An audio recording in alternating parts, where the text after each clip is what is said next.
You could grant a lease, pay 52% tax, or pay 33% with a Wayleave. Now, this is a tip for landowners out there who might have been approached to allow a company to place equipment on their land. Things like battery units, telecoms equipment, or access routes. Most people think, perfect, I'll charge rent. But here's the problem. If it's rent, you're going to pay tax at up to 52%, but not every deal over land requires a lease. If what you're granting is a right over your land, not handing it over, ask your solicitor about granting a Wayleave or easement instead. This could save you a lot in tax.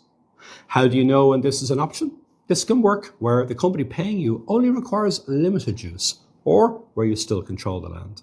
Structured correctly, the Wayleave triggers capital gains tax at 33% instead of income tax at 52%. Even better, the amount taxable can be reduced by a portion of the cost you paid for the land. You see, capital gains tax or CGT does not only apply to a sale. You can trigger CGT if you receive a payment for allowing someone to use your land. For example, if someone asks you to run cables. You can use this to your advantage to get a much better tax result on the same deal.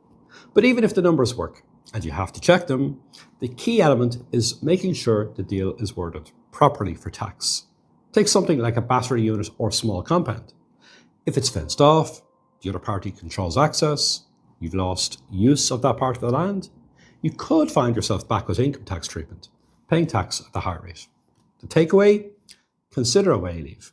Don't assume that your solicitor knows how to handle the tax end. You need a tax expert like me to review the paperwork and make sure it's done right.